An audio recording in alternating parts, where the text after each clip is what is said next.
right, well, my drive line's in, the engine's in. I didn't really think it was worth making a video on it because it's just the reverse of the removal procedure.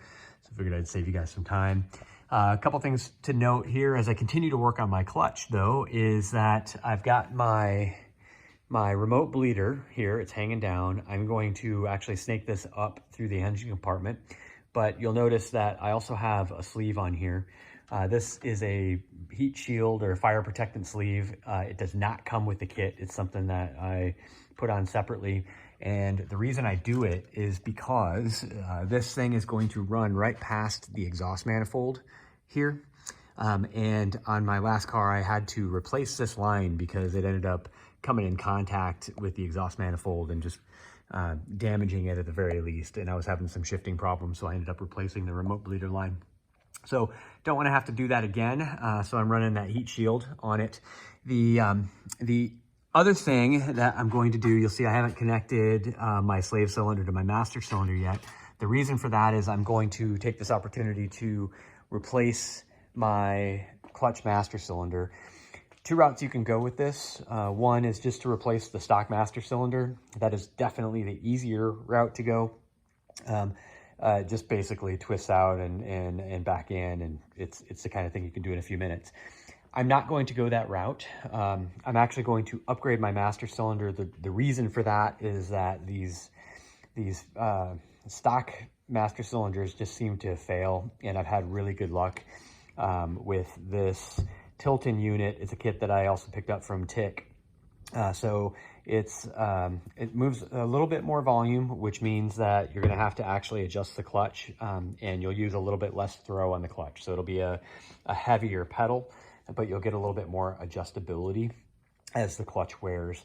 Now, truth be told, I've never actually had to adjust mine in the last 2 years since I had it in the other car, but I haven't had to swap it out either. It's been a pretty good unit. So I am going to now go to work on pulling out my stock master cylinder. I also have to get out the pedal box so that I can make some modifications to it, and then get this guy mounted up.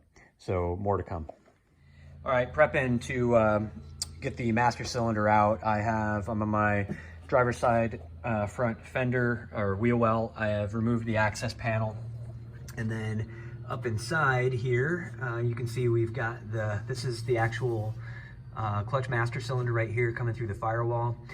You've got the line up to the reservoir right here, and then the line going to the slave cylinder itself over here.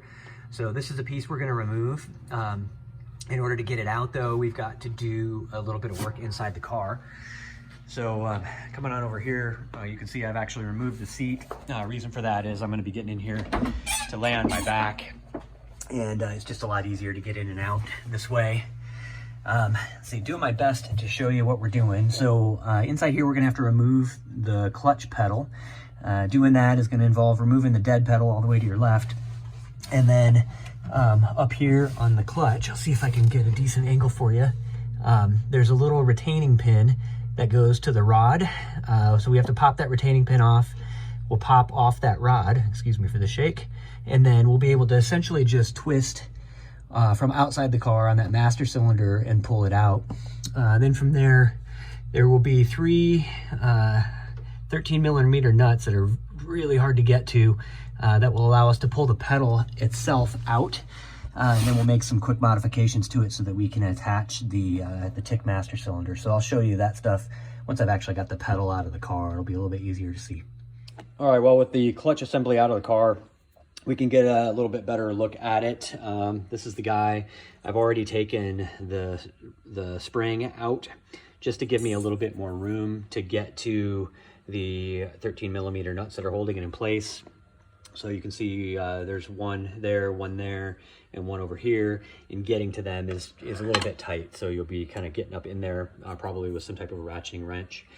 Next step for this is actually going to be to apply a template. TIC provides basically a little sticker here that will mount up where the master cylinder goes, and then you can see there's a hole down here and a hole up here that I'll be drilling so that we can mount that up. So I'm just going to get this thing cleaned up so it'll actually stick, and then I'll get it on there and get my 3/8 holes drilled. All right, I've got the master cylinder attached. It's all bolted up. I've used a little bit of blue Loctite just to make sure that that doesn't back out since it's kind of hard to get to. Let's see, not a lot else to note, I guess. It did take me a couple tries to get that fitted up. I had to elongate the holes a little bit. I don't know if the bit wandered or if the template wasn't exactly right, but in any case, it's on there after a little bit of doing. I will leave the dust cap on the master cylinder until I get it through the firewall, and then I'll attach the reservoir adapter. But now I'm just going to go ahead and fit this guy back into the car, and then I'll come back out and finish up on the outside. All right, I've got my clutch pedal fastened back into place. Not going to lie, that was a pain in the butt, and it definitely helps to have long, skinny fingers. Nuts do go back on. They're just hard to get on, so I guess patience and sticking with it. We'll get it done. So you can see the master cylinder is in place. I've got it approximately in the middle of the clutch's travel. So it might be a little bit hard to see here, but you can see maybe that the clutch is sitting behind about halfway to the floor. And the reason I did that is that because this master cylinder will actually move the throwout bearing substantially farther than the stock master cylinder, you don't want to cause damage to the clutch. So take some travel out, and then once you're ready to actually set it, you want to follow Tick's instructions and only use enough clutch travel to allow you to get the thing into gear, right? To make it slip and then get it into gear. If you use much more than that, you run the risk of damaging the clutch. So just be careful. So I'm not ready to set that yet because the car's not quite running. I've got some more work to do. But I've got it set in the middle of the travel just so that I don't cause any damage, and I'll come back around and adjust the pedal. So then moving back out, let's see here.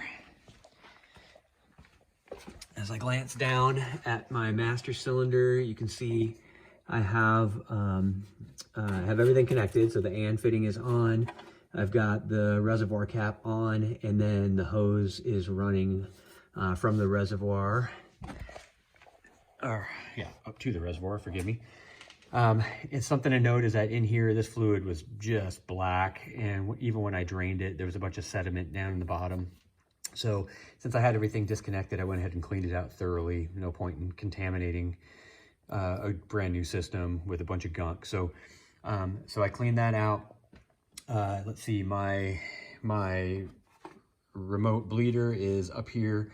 Since I don't have a window washer fluid reservoir anymore, I took that out because you don't need that really in a race car so much. I went ahead and mounted the bleeder here so that I've got easy access to it, and then attached with some zip ties, just tied everything together. And you can see down here where it runs underneath the steering shaft down, and again zip tied down to the brake lines to keep it clear of the exhaust manifold. But everything is wrapped in heat resistant shielding. So let's see, that's about it. I am bled. I did bleed the clutch. It took a little, quite a few pumps to get everything to go through, but eventually it did go. This is pretty much good to go. I'll probably have to bleed it several more times as the bubbles just kind of run their way to the top, but for now, this job is done.